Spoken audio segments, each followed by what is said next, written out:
Well, hello. Here we are for another episode. Today's guest, we met through Twitter. He reached out to me and asked if our podcast was available in England. I'm like, it's available everywhere. And would you like to be on the podcast? So that's really great. It's nice to have someone to hear about another country's adoption situation. So welcome, David Benjamin. Thank you very much. Thank you for having me. So oh yeah, go ahead, Louise. I was just gonna say, we'll just jump right in. Give us your story. Thank you. My story is very much like many adoptees that I've listened to on your podcasts. I was listening to Melissa last week, and lots of similarities between my story and Melissa's story. I am 49 years old, the big 50 this year, and born in 1972. And I was adopted when I was 6 weeks old in 1973.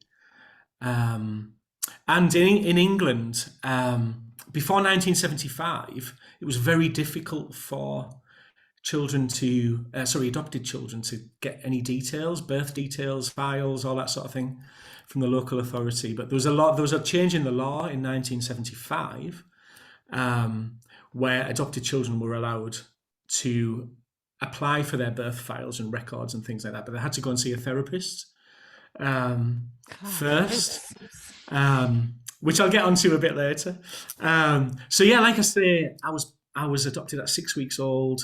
I was born in the northeast of England, just south of Scotland, a place called Newcastle upon Tyne.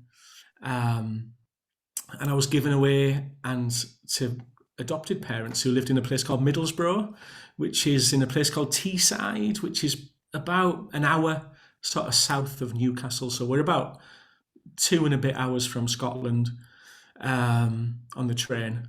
David, where were you for those 6 weeks? So I was in a mother and baby home.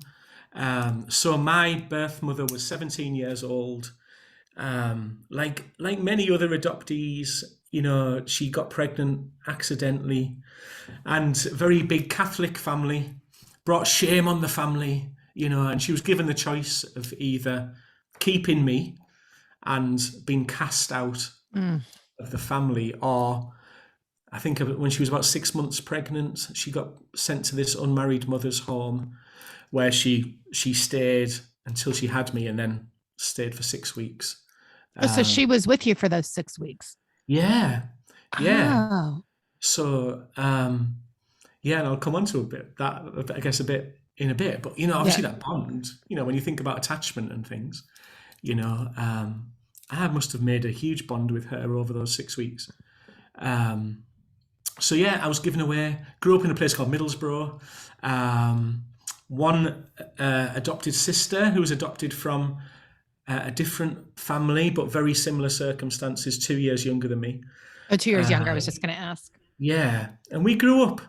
It was a, all our needs were met. It was a very religious family. The church sort of ruled our family life, I guess, a very evangelical, Pentecostal sort of church life. And my parents, very, very dogmatic, very almost gave away their parenting responsibilities at times to the church. I remember being threatened, by being sent to the pastor rather than being disciplined by my parents, which was all quite bizarre. Were you close to them? I was close to my mum, not close to my dad. No, my dad was, and still is, a very hard man to exist alongside. My adopted mum died about 20 years ago. And my dad's still alive, but we don't get on. Does your sister get on with him? She does, actually, yeah. I think she more tolerates him than gets on with him. She puts a bit more effort in, I think, than I do, but he treated her very differently to how he treated me when I was growing up. So yeah, had a nice life.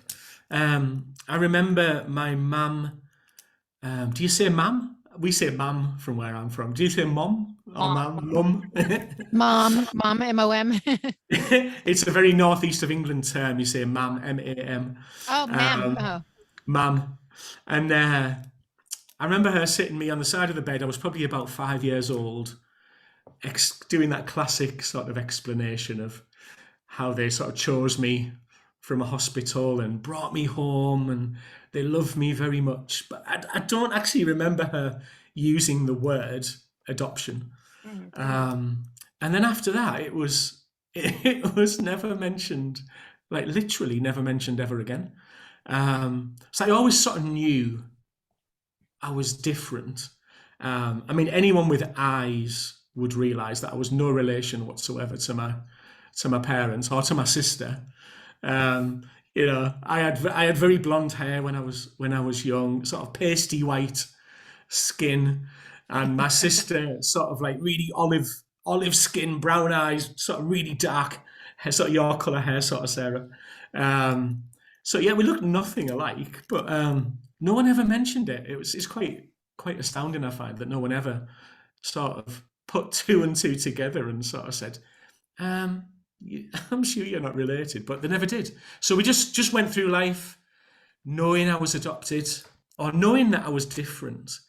It was obviously before the internet, so you know, couldn't just type it into Google and say, you know, what is adoption.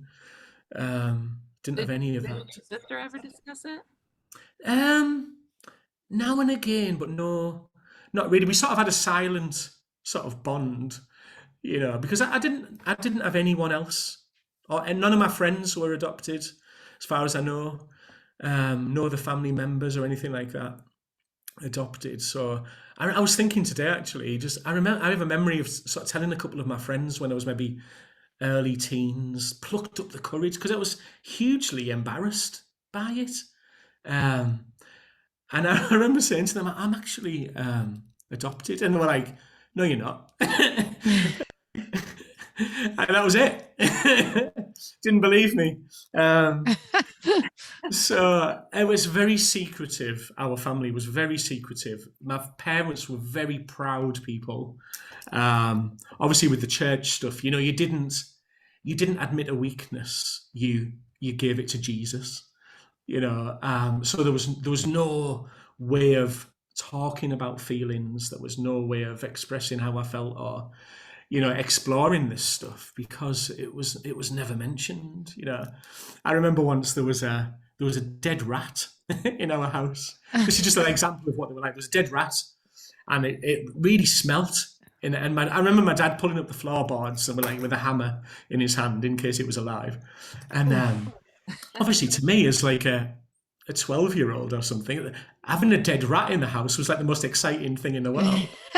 And I remember the family meeting afterwards, that we had this conference of like, we must never tell anyone about this rat because of just the embarrassment, you know. yeah. It That was like reflected poorly on the family. exactly, and that's their sort of ethos on everything. It was like absolutely maintain silence on everything. So that was my upbringing, really. Which gives you a sense of shame in a way, I guess. Absolutely. You know, and obviously those messages from shame are, you know, I'm not good enough. There's something wrong with me. I'm not lovable. You know, I'm not good enough. All that sort of stuff absolutely was stuck to me, you know, like labels almost. So yeah, that was my childhood. A lot of church stuff. But just, it was good. You know, it was good. My dad was very, he's a disciplinarian. You know, that sort of Christian thing of, you know, spare the rod, was it spare the rod, spoil the child? And he was very harsh with me. He used to hit me, but very brutally. You know, he used to make me choose sometimes, do you want the hand or do you want the slipper? You know, and as an 8-year-old child, I mean, he's a very big guy, rugby player, sportsman. That was very scary. I guess this probably isn't the case. Was there alcoholism? Did you say that because I'm just drinking? I said it right as you. That was timely. No, they were teetotal. Alcohol was like the worst sin in the world. You know, it was of the devil. Alcohol. To be honest, everything was of the devil. That's such a trippy head. That's a head trip to be raised like that in such. Yeah. And then it's hard to get it out of your system too, isn't it? It takes a lot of kind of deprogramming. Absolutely. It was almost cult. Yeah. Like, I mean, we did almost join a cult. I say cult. I'm sure they wouldn't describe it as a cult. There was this thing in the like a commune sort of community called the Jesus Army. We nearly joined as a family. I remember going down one Christmas and staying over Christmas and New Year because my parents were thinking of joining this thing. Thankfully, we didn't. But yeah, I mean, there were good things about that. The good thing about that for me was the youth club at the church was fantastic. You know, there was about 30 people, teenagers, my own age, and we just used to hang out together. And I got into music, you know, I'm a musician, got into playing in bands and things like that in various different places and stuff. So yeah, there was. Ask you if your friends had similar home lives. Very similar. No one thought it was. Yeah. Yeah, it's interesting because because sex before marriage was seen as such a horrific thing. Devil's work. Yeah, it was up there with alcohol, you know. We all got married to each other really, really young. So I got married when I was like 20 and she was 19. And there was a big group of us got married, and you know that marriage didn't last. You know, that lasted 7 years, and then you know we got divorced. And but I was chatting to one of my old friends actually a few weeks ago, and we counted out of about 12 couples who all got married in similar circumstances, 10 of them have either you know been divorced, had affairs, you know, marriage problems, all that sort of thing. And that you know that's not a coincidence, in my opinion. You know, it was just pressure put on you to marry really young. I mean, I've got 2 children. If they came to me at 19 and said I'm getting married, we'd be having a conversation. Right. But I did, you know. So yeah, it was a bit of a crazy upbringing, to be honest. Did your parents stay religious for all those years, or did they? Yeah. And then, Never changed. and how did you kind of extricate from? I'm assuming you did. You know, I would say I'm a Christian. Would still go to church, but I'm not. I'm very liberal, I guess you would say. You know, it was tough being in that environment, and I don't see it as very nice, to be honest. Yeah. It didn't marry up with what it was meant to be. So yeah, I've sort of gone my own path, I guess. Did you and your wife go through that together a little bit? Or how when you were married, when you were young? Yeah, so she had exactly the same upbringing as me, really. So very dominant, male, patriarchal. You know, even in the church, women had to wear hats. Women weren't allowed to speak at the front on the platform. Women weren't allowed to say anything without their husbands stood next to them. You know, it was completely bizarre. Very, very patriarchal. Yeah, I don't like it. No. Talking about it now, it was very weird. So you were married, then you got divorced after 7 years. Did you have children in that marriage? No, we didn't have children. We both decided we didn't want children. I mean, we should never have got married. I mean, we ticked every box why you shouldn't get married. Basically, how we lasted 7 years is a mystery. But no, we didn't have children, thankfully. So then the adoption was never ever discussed again. Never? And then when did it become like? When did you really become aware and want to know more about yourself? So when I became aware was my sister, like I said, who's 2 years younger, her birth mother hired a private detective to find her. And so one day she just randomly got this letter through her door from her birth mother, just, saying it how it is. My name is such and such. I'm the birth mother. I've been looking for you, etc., etc. And completely freaked her out. She didn't want to know. She was very bitter. Why would I want to know this woman who gave me away? So she tore the letter up. Oh. But she burnt it. I think she burnt the letter. But actually, she told me about it, and a little switch in me just flicked, and all of a sudden, after all these years, I was about 26, I think 27 at this point. After 27 years, all of a sudden, I became really curious about my own adoption. So I started to search, as we all do. And like I said, it was before the internet. So I had to sort of go to the library and use one of those big microfiche scanner things, But, like I said, the law changed in 75. So I was supposed to go and see a therapist, but it was a social worker who I went to see to get my birth file. And she didn't do anything, to be honest. And she just, basically my birth file was like one side of A4 paper with hardly any detail on it, and my original birth certificate. So that's when I found out that my name had been changed. So when I was born, I was called Alexander John Casey. And my adopted parents had changed my name, obviously, to David. So that was a massive thing for me, to think that I was called something else for several months. 6 weeks, yeah. Well, 6, yeah, I guess, the adoption takes a little while to go through. So a few months, I guess I was called Alexander, which is quite bizarre. But yeah, so I searched. So all I had was a name. I had a name of my birth mum, and that she'd got married in 1973 and changed her name. So all I had was a name. And so I searched in a place called South Shields, because that's where she lived, in a place called South Shields, which is on the coast, just near Newcastle, and really, really amazing, beautiful coastline. And I got a name, and I got an address. I think I got two separate ones that I thought maybe it could be her. And I took that back to the social worker, and she wrote a letter on my behalf, and in a way that if it was her, she'd instantly know, and if it wasn't her, then it wouldn't make sense.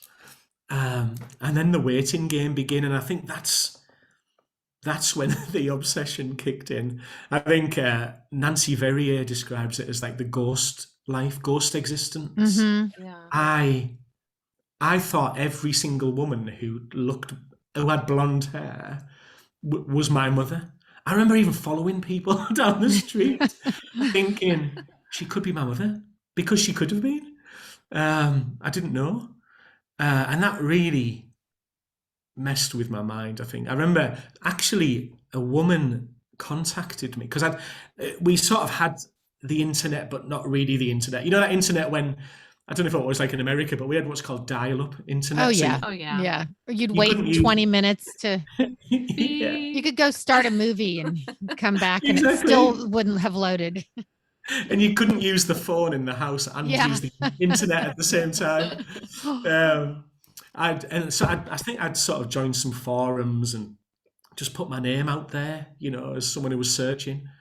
And I got 2 phone calls, actually, who were just from birth mothers, wondering whether I was there. A similar sort of name, like it was Benjamin David or David something else or Benjamin whatever, wondering if I was their son. It's sad, isn't it? It is. It's really sad. But that jolt within me, like electric shock going when I spoke to these women, thinking this could be my birth mother. So I remember those 2 weeks of waiting were just like it was horrendous, because something had started in me that I couldn't stop. And then after 2 weeks, the social worker rang me and said, she's been in touch. She's called Mary. Mary's been in touch. And she's your birth mum. I just remember my whole world just falling apart.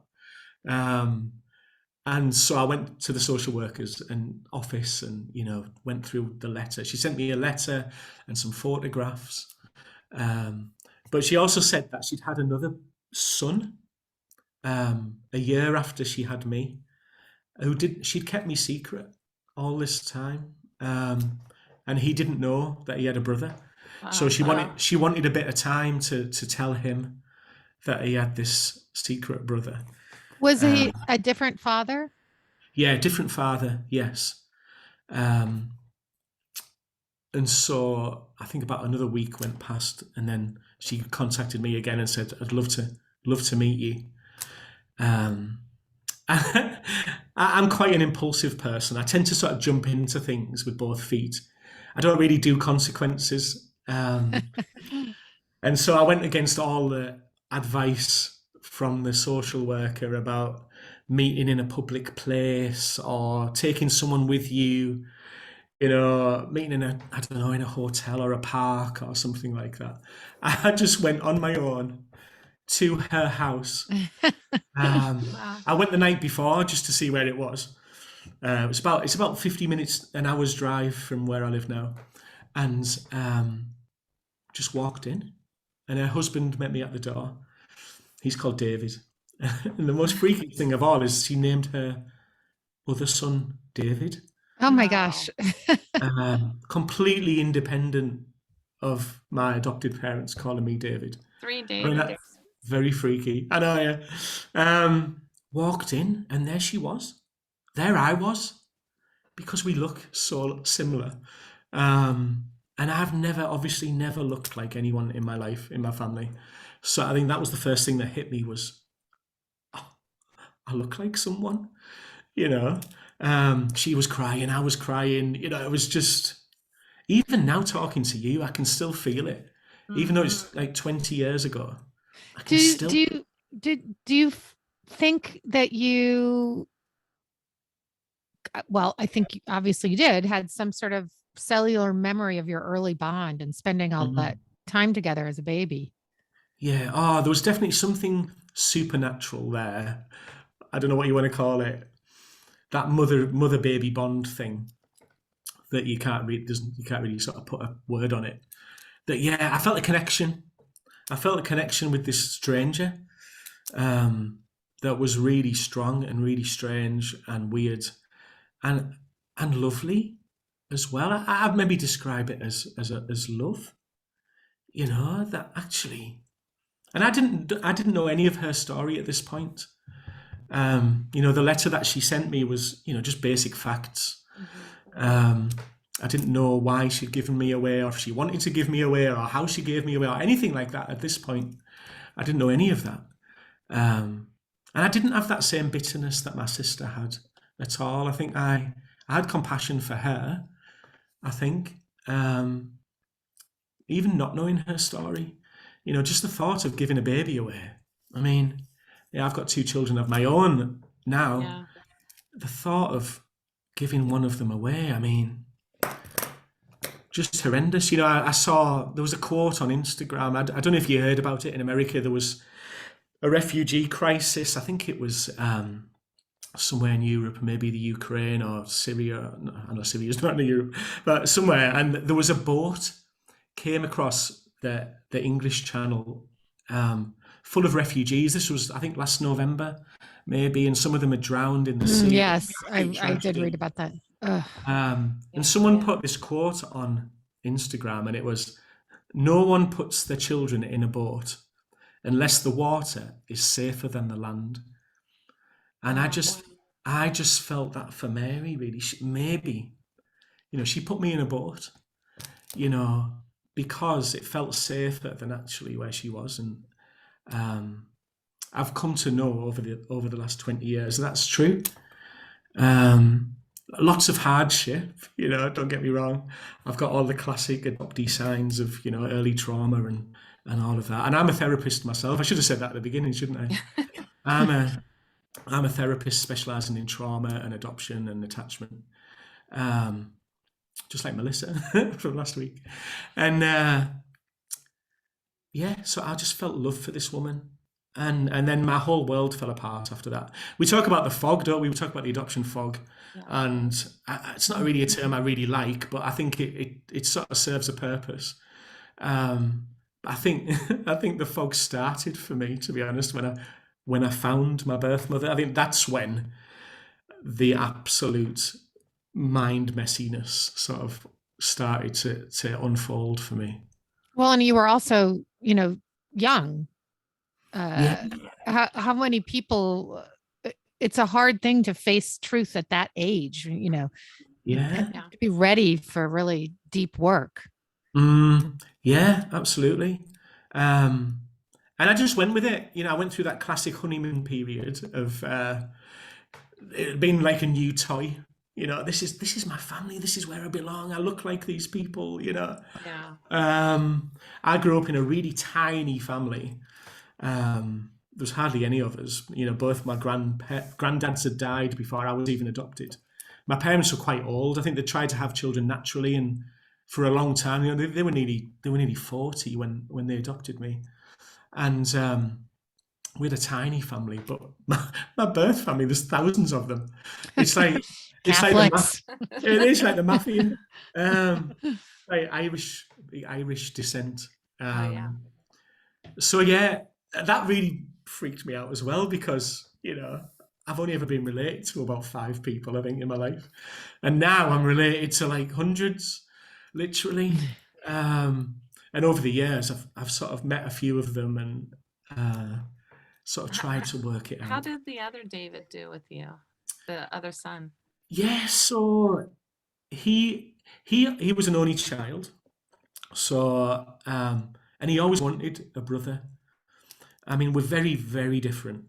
I should say that Mary married someone in the army, the British Army. So, and they were stationed in Germany for 23 years. So if she'd kept me, I would have grown up in Germany, which that messes with my mind a little bit. So my brother obviously was born in England, but then grew up in Germany. He joined the army as well. We're very different.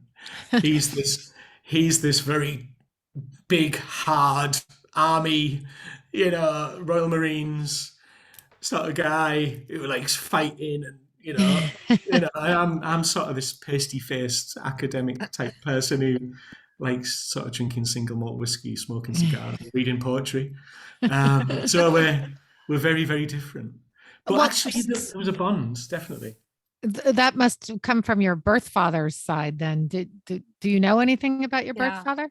Yes. So I think just with the theme of secrecy, I was thinking about this before obviously I came on this. Everything in my life has felt secret. So like my mum telling me I was chosen, but she never mentioned adoption, and that was all very secret, and it was never mentioned and secret. I never knew my story. That was all very secret. And, Mary had kept me a secret from David. And so obviously the final piece in the jigsaw for me was finding my birth father. So I'd broached the subject with Mary a couple of times, and she just got really emotional and said, I can't talk about it. Can't talk about it. Turns out he's her second cousin, which is why I've got 6 fingers on each hand. No, just joking. I'm great on the piano. That joke gets mixed reviews, especially from social workers. We enjoy those jokes.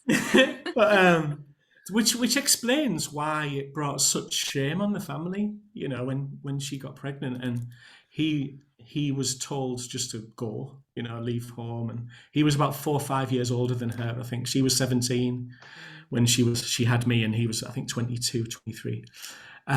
So yeah, I tried to find out, but she wouldn't tell me. And I was getting really agitated because I thought, this is my right. I need to know this. So in the end, I ended up talking to her husband. And immediately, it was really funny because I said, oh, Dave, He's called Dave. The other one's called David. Dave, can I have a word? And he immediately said, you want to find your father, don't you? I said, oh, yeah. He said, right, I'll talk to Mary. I'll see what I can do. And he just got a name. I literally just had a name. So again, I had to go back to the microfiche, kind of, in the library. You again.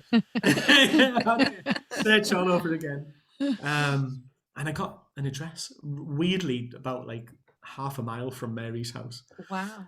And wrote a letter. Just wrote a letter. Put my name and my phone number on there.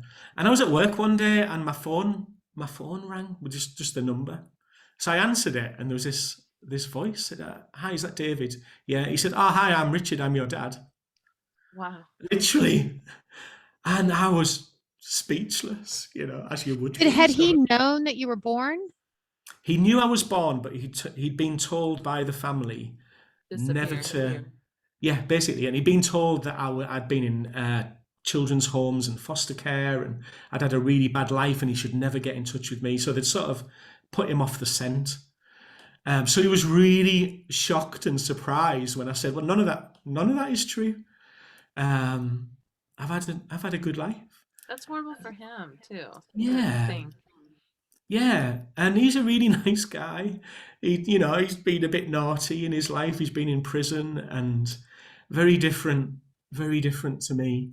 And he's got 2 children as well. So another half brother and another half sister that I didn't know. Are you close to them? Or do you have a good relationship? They weren't bothered about me. Which surprises me, because if I just found out I had this secret brother, I'd be dead excited. But no, his son had learning difficulties. He didn't really understand. Even though he was an adult, he was sort of impaired in that way. And yeah, his daughter just not bothered really. I went out for a meal with them a couple of times. I played snooker with him, and he sort of wanted to keep in touch. And he came around my house and met my family, and again, I really look like him. But then I sort of felt content after that. I felt actually my jigsaw is sort of complete. And so I let that slip. I lost contact with him, and I probably haven't spoken to him now for 10 years, probably. And that feels okay. Isn't it strange about adoption? I was thinking about this the other day, just like not feeling at home not really having a true family, if that makes, like, not really belonging anywhere, at least for me. Yeah. I don't feel that I belong in either family, if that makes sense. Yeah, it does make sense. And like for me, like Christmas is a nightmare, because obviously there's a big chunk of the story I haven't said yet, but I've got sort of these 3 families. There's my birth family, there's my adopted family, and there's my own family with my wife and my children. So I have like 3 Christmases, but they never meet. So obviously the last part of my sort of journey, I guess, on this was, like I say, my adopted mum had died by this point. Did she know you had met your birth mother? And no, because I kept it a secret. Yeah. You were carrying on a secretive tradition. Exactly. I carried on this secret. I remember always being asked, if you could have any superpower in the world, what would it be? And I always chose invisibility. I would hide a lot when I was a kid. Yeah. And I know all children like playing hide and seek and making dens and, climbing trees and whatever. But looking back, I used to hide a strange amount. I used to hide in my wardrobe. I used to hide under my bed. Make dens, like this big table thing in my bedroom. I used to hang sheets down and just sit under it. And part of that was a coping mechanism. After my dad had hit me, I would roll under my bed and lie there till the pain had gone, and then I would come out, and it was never mentioned. And yeah, I do think I hate it, that secret stuff. Maybe it was I just felt so different, and like I didn't fit in, that hiding was my safe place. Even now, being on my own is where I feel the happiest. I love being with me. You know, we laugh, we dance, we sing, we cry. You know, I love just going out for days, just walking on my own, and you know, I love it too. yeah, that's where I feel the safest and the sort of most relaxed, like being on my own. You know, I can turn it on. I've been described as a selective extrovert because I can turn. I'm in a band. I'm a performer. You know, I can turn it on for the crowd, but actually, that's not my comfort zone at all. My comfort zone is just being on my own. So I'd kept it secret from my mum. She died. So the last bit of the puzzle, I guess, the jigsaw, if you want to call it that, it was telling my adopted dad. And bearing in mind my relationship with him was such that I probably couldn't even talk to him about the weather. Never mind, oh, hi, I've found my birth mother. But I told a few friends, and I thought if he's found it, if he found out secondhand from that would be really bad. So I thought, right, I've got to do it. Went round his house, sat in the car for ages outside, knocked on his door, went in. I said, hi, Dad, I've got something to tell you. And he said, you haven't lost your job, have you? I said, no, not lost my job. He said, my wife's called Charlotte. He said, Charlotte's not pregnant, is she? I was like, no, she's definitely not. And then he changed the subject. Talked about football or TV or something. I can't remember, gardening. He's into gardening. And I was sitting there thinking, how on earth am I supposed to drag this conversation back to telling him that I found my birth mother? And then he just stopped and said, right, like he'd sort of processed it a little bit. What do you want to tell me? And so I just said it. I just came out and said, oh, I found my birth mother. And he sort of paused, and then he just sort of said, oh, right. I thought you weren't interested in that. Which I do find bizarre, the fact that he'd never mentioned it, you know. Yeah. In like 27 years, you know. And I just said, well, you know, I've just got interested and found her, and she lives in South Shields and this. And then I left, and I thought, oh, wow, that went well. Wasn't expecting that. And then about 3 days later, there was a knock on my door at my house, and my dad was there. And he came in, sat down, and it just erupted. Wow. How dare Like you? angry? Oh. You know, oh, bitter, just how dare you contact your birth mother? I want nothing to do with this. This is your life. You know, he said a few other hurtful things. He said, have you ever visited your mum's grave? When was the last time you visited your mum's grave? You know, and, you know, I've never visited my mum's grave. I do things very differently. You know, I've said that. You know, I don't know where my mum's grave is. I know what cemetery that it's in, but I wouldn't have a clue where it was, because that's not how I want to remember her. You know, she's alive in my mind and my memory and photographs and things like that. And then I had to ask him to leave. Actually, I said, "Look, you've got to go," because I was so upset. It was so hurtful. Wow. And several months went by and we didn't speak. I think my sister and my wife did a bit of mediation, I think, just to get us to connect again, because I was so hurt. And I tried to see his side, you know, and I made a big point of saying, you know, you're not going to be replaced. You know, you're still my dad. You know, I just want to find out, you know, where I come from and all that sort of stuff. But you just wouldn't. So to this day, so for the last 20 years, I've led this double life of having this birth family and this adopted family. And it's bizarre. It's tiring. It's tiring at times. It's really tiring at times. And I feel that's unfair, to be honest. You know, I do a lot of talks at prep groups for adopters. You know, I sit on adoption panels and foster panels and things. Told my story a lot over the last 10 years. And I always say to adopters, there's going to come a time in your child's life when they want to find out. And you have to let them. Mm-hmm. And not guilt them. It's just the guilt. So that's the thing that lingers, I guess. You know, there's times I wish I'd never done it. There's times I'm really pleased I did it. at the start, like I say, at the start, that's that honeymoon period of several years. And then I lost touch with Mary for a little bit, and then we got back in touch. And she was very possessive. She was very clingy. Like she didn't want to lose me again. And I understand that, you know, but that sort of had the effect of pushing me away. I can relate to that. Yeah. I don't do well with that. Sarah and I talk about that. Oh, I don't either. Yeah.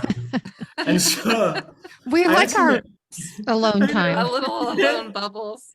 I know. Clingy baby is like maybe the worst thing. Yeah. And so I had to make that choice of, you know, in my work, my therapy work, I do a lot of inner child stuff, you know, healing the inner child and different parts. And there's an amazing book by, I think it's Emma Stevens. Is it Emma Stevens? Yes, The Gathering Place. Gathering Place, which I've just read. Yes, we know her. Yes. We know her well. Incredible book, which talks about the different parts of her that she invites to this tree, you know. I won't spoil it for anyone who hasn't read it. But, you know, that inner child in me was really triggered. And so I had to make the choice of either cutting contact completely with my birth mother and family and with my adopted dad, you know, or if I chose to stay in contact, I had to put very strong boundaries in place to protect myself, actually. And so I do that, you know, with my dad, my adopted dad. I generally wouldn't see him without my wife being there, because he's just very critical and sarcastic and horrible, really, to me. Does he continue to bring it up to you if you're together? The adoption stuff? No, would never be mentioned. But he's just critical in general about your life and just critical in general. And I, you know, I've been through my own therapy, you know, to heal that inner little self in me. You know, my dad used to come round to our house, and he would just spout his, you know, sarcasm, and he'd be critical. And I would dissociate. I would dissociate into this 8-year-old self, which is the time that we identified in my therapy of when, you know, he was hitting me the most, and he was, you know, horrible to me. And I would stand there like a little child with my head down. You were a little child. No, I mean as an adult. Oh, as an adult. As an adult. So he would come round, and my 8-year-old self would hijack the adult self in that moment. And I would just stand there. And after we'd gone, my wife would say to me, why do you let your dad talk to you like that? And it was just an automatic response. So like in my own therapy, I've gone through those parts and healed them and reparented them and integrated them, you know, into the whole, and, you know, all of that amazing therapeutic stuff. So now when he comes round, he's still himself, but actually I can stand with my head held high, and actually he doesn't affect me anymore. I mean, he's 84, you know, he's never going to change. No. So yeah, I'm really proud of myself, actually, that I've done that. And come through that. That's really a lot of hard work. It's very admirable that you were able to do that. Yeah, and with Mary as well, you know, I think lockdown and COVID sort of helped a lot with my birth family, because obviously we couldn't see them because, you know, we weren't allowed to go anywhere. So it sort of faded a bit, and it's sort of reached a level now where, you know, COVID's been a great excuse to not see people that you want to see. I know. It's her birthday. I can't tell you how many times I've used it. Yeah, play the COVID card. Absolutely. And it's her birthday next week, and that's always a bit of a strange sort of feeling you feel of time. And I mean, Mother's Day for me is just I almost just want to go on holiday for, you know, a couple of days over Mother's Day. It's just a nightmare. Because I look at the Mother's Day cards and the Father's Day cards. I don't know what they're like in America, but they're very sweet and cheesy. Sappy. You know, to the best father in the world, or, you know, to the most wonderful mother, and it makes me want to vomit, you know. But, and so, because none of that's true for me, you know. So yeah, Mother's Day, birthdays, Christmas, all of that, all of those things I find really tough. Just because of the connotations of all of that. Really. Does your birth mother want to spend Mother's Day with you? She would like to spend more time with me. She's retired, so she's got lots of spare time.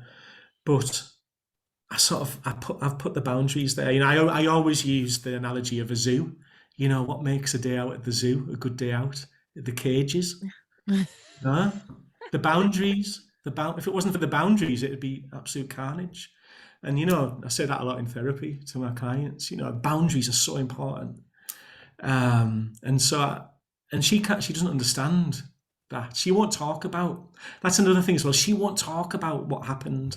I'd love to be able to sit down and have a conversation of, well, how did you feel in the mother's home? What did it feel? She's told me a little bit of detail. And I believe her. She said she didn't want to give me away.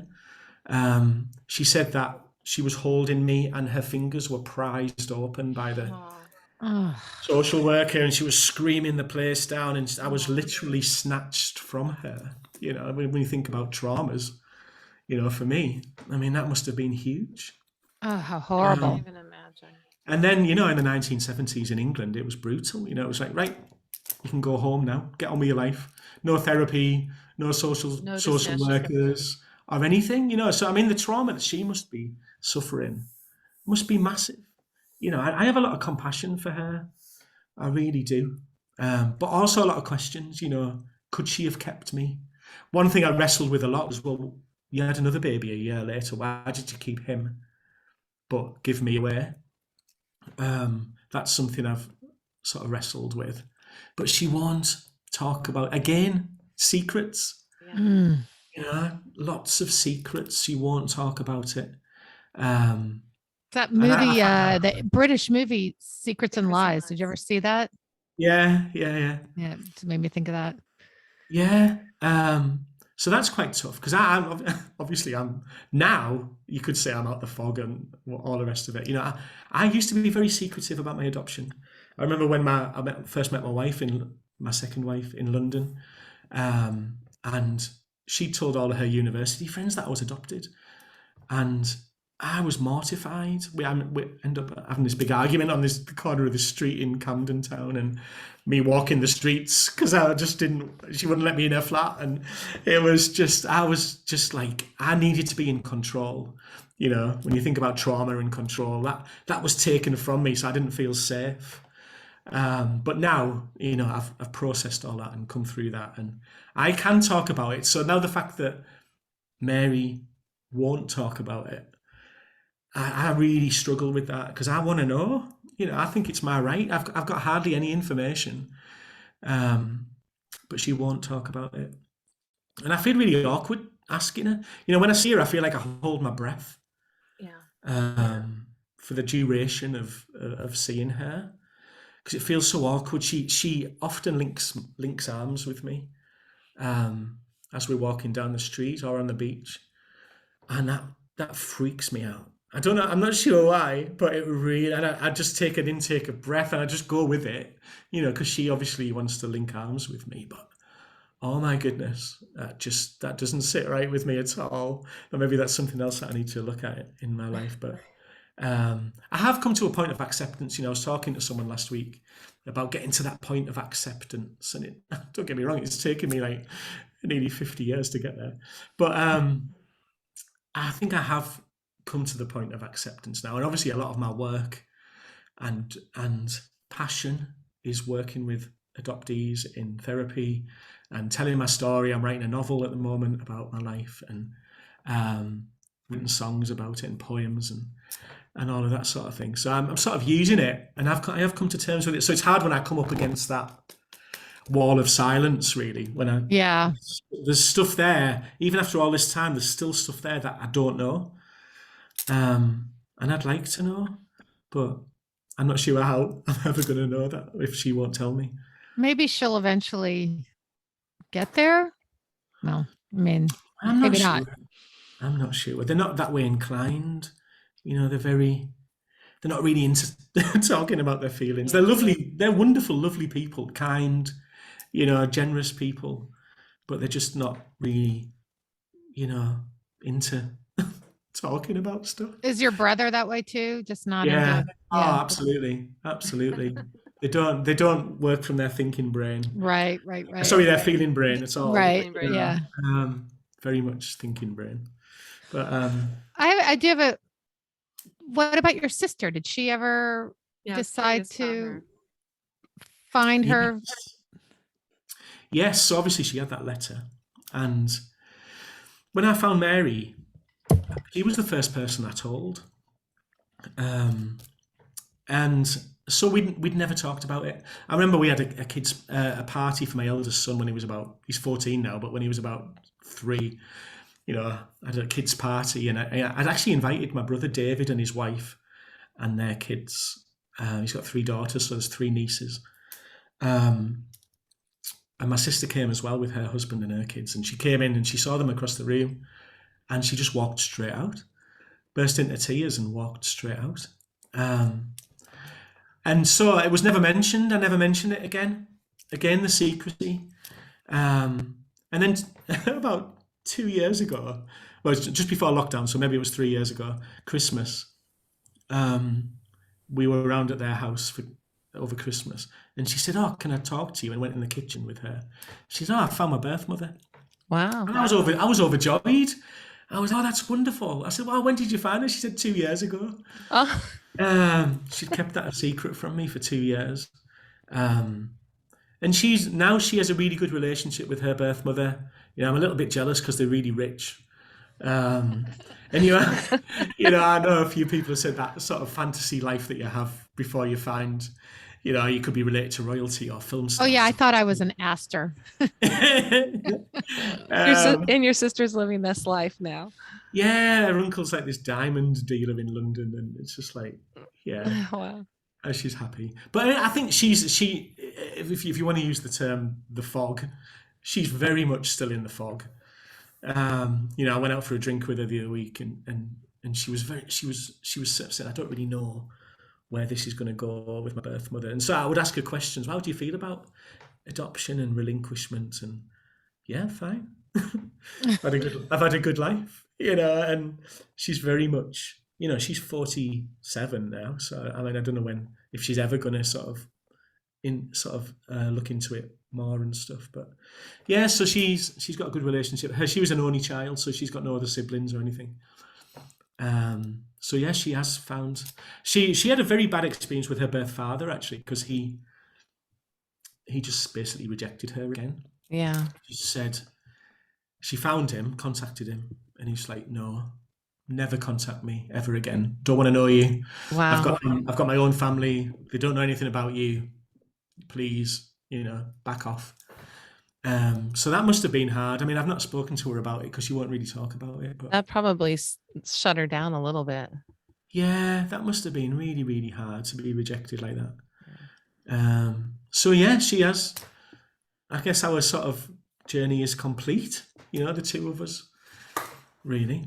What a great story, and just the way you tell your story too, and your awareness, emotional awareness is. Yes. I mean, I don't think people really come to that until they've suffered some sort of. Yeah. You don't do the work if things are working, right? I mean. Yeah, exactly. And it's still hard. It's still hard. Nancy Verrier said, an adoptee is an adoptee for life. For life. And it's true. You can't get away from it. And, some days are good. Some days are better than others. When you were talking about linking arms, I actually had a visceral reaction to that myself. Like, I don't know if it's you're doing the parenting or there's something. I could feel it, and I've not even had that experience. I had stuff like that with my birth mother, and I know exactly that feeling. And in fact, she at one point said to me, "You're kinder, or you love a strange dog on the street more. You give that dog more affection than you give me, and then that, of course, makes it worse. Right." Yeah, and she was like that with me. I'm losing you. Why aren't you messaging me? Why aren't you contacting? She did get obsessive. I'd go for 2 weeks, and she was saying, "You don't love me anymore," and Oh my God, it's like a bad romantic relationship. Like, I know. I've had those feelings though, when people are, in my biological family want to be close to me and I just do that. I can't do it. I don't know what it is. I want to be close and with my own bubble around me, be close. Yeah. And geez, you can see it from her point of view, but for you, when you were describing it, I literally felt myself do that, like cringe a little bit. Yeah, and I do. It is like I hold my breath when she does it. And all in my think, if I'm in my thinking brain, I'm just thinking, right, I'll do it for her, do it for her, do it for her, get it over with, do it for her. Right, I can breathe. Right, I'm going to go home. That little spot under my desk is waiting. Yeah, exactly. With the sheet over it. Yeah, that's the mental process. That's why I think we're still doing the work like our whole lives. You never really. Yeah. And I think on a similar vein, I can't call her mum. I just can't. The same thing. The word gets to about there in my throat, and then it just stops. But then it feels so awkward calling her Mary that I sort of try and engineer the conversation so I don't have to call her anything. And that's almost as big as her linking arms with me. That I try. I can't do it. I cannot. And in 20 years, I've never called her mum. I just can't do it. There's something psychological there that just really just hinders me, disables me. Really does. I had the same thing. It's interesting to hear this. It was exactly the same feelings. Yeah. What did you come to terms with what that was? Well, she died in 2009. And of course, I've had so much regret since then that I had so many walls up and didn't let her in and was emotionally defensive. And so I don't know. I think it's obviously it was a deep fear of abandonment again or something. And I have that wall up with most people, it's very,